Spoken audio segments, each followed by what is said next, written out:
किसी ने बड़े कमाल की बात कही है कि सबकी नजरों में मैं नेक नहीं हो सकता, क्योंकि इस दुनिया में सबके चश्मे का नंबर एक नहीं हो सकता।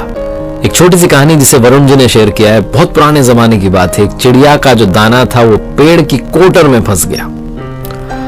चिड़िया ने पेड़ से कहा कि मेरा दाना लौटा दो। पेड़ ने कहा बड़ी आई मुझसे दाना मांगने वाली, भगा दिया। चिड़िया को गुस्सा आ गया, नाराज हो गई, दौड़ करके पहुंची कारपेंटर के पास में, जाके कहने लगी वो पेड़ को आप काट दो, मेरा दाना नहीं दे रहा है। कारपेंटर हंसने लगा कि अजीब सी बात है, क्या बात कर रही हो तुम, एक दाने के लिए पेड़ को काट दो, ऐसा नहीं हो सकता। चिड़िया को थोड़ा और गुस्सा आया। आपकी बार वो राजा के पास पहुंची। राजा के पास जाकर के बोली कि राजा साहब, कारपेंटर को आप सजा दीजिए। राजा ने पूछा क्यों? तो चिड़िया ने बात समझाई कि कारपेंटर पेड़ नहीं काट रहा है और पेड़ मेरा दाना नहीं दे रहा है, तो आप कारपेंटर को सजा दीजिए, वो अपने आप पेड़ काट देगा। राजा ने कहा तुम इतनी छोटी सी बात के लिए, एक दाने के लिए मेरे पास में उड़ करके आ गई। चिड़िया वहां से भी नाराज हो गई। चिड़िया ने सोचा अब क्या करें। तो राजा जो था वो हर सुबह हाथी पर बैठ करके घूमने के लिए जाता था। चिड़िया महावत के पास पहुंच के जाकर के कहने लगी कि कल जब राजा साहब बैठे तो उन्हें गिरा देना। महावत ने कहा क्यों भाई? चिड़िया ने पूरी बात बताई कि राजा कारपेंटर को सजा नहीं दे रहा, कारपेंटर पेड़ नहीं काट रहा है, पेड़ मेरा दाना नहीं दे रहा है। महावत ने चिड़िया को वहां से उड़ा दिया कि पागल जैसी बातें कर रही हो। चिड़िया को और गुस्सा आया। चिड़िया आपकी बात सीधी हाथी के पास गई। हाथी को जाकर के बोली कि कल जब महावत बैठे तो उसे गिरा देना। हाथी ने पूछा भैया क्यों?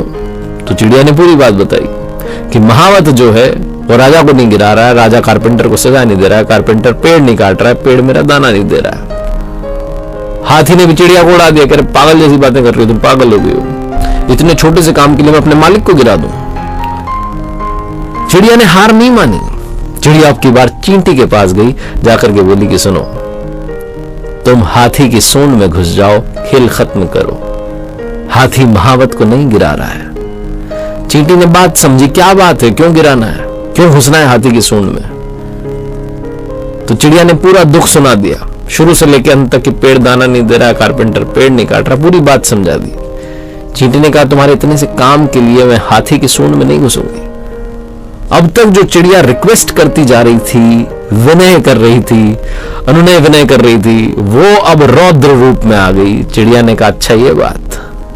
चिड़िया ने कहा देखो मैं पेड़ का कुछ नहीं बिगाड़ सकती, कारपेंटर का नहीं बिगाड़ सकती, राजा का नहीं बिगाड़ सकती, महावत का नहीं बिगाड़ सकती, हाथी का नहीं बिगाड़ सकती, लेकिन तुम्हें चोंच में रख लूंगी, तुम्हारा खेल खत्म कर दूंगी। चींटी डर गई। चींटी दौड़ के गई हाथी के पास, हाथी गया महावत के पास, महावत गया राजा के पास, राजा गया कारपेंटर के पास, बोला सजा मिलेगी, पेड़ काटो। कारपेंटर भागा पेड़ के पास काटने के लिए। पेड़ ने देखा कि कारपेंटर आ रहा है, पेड़ काट देगा। पेड़ ने कहा अभी लौटाता हूं दाना।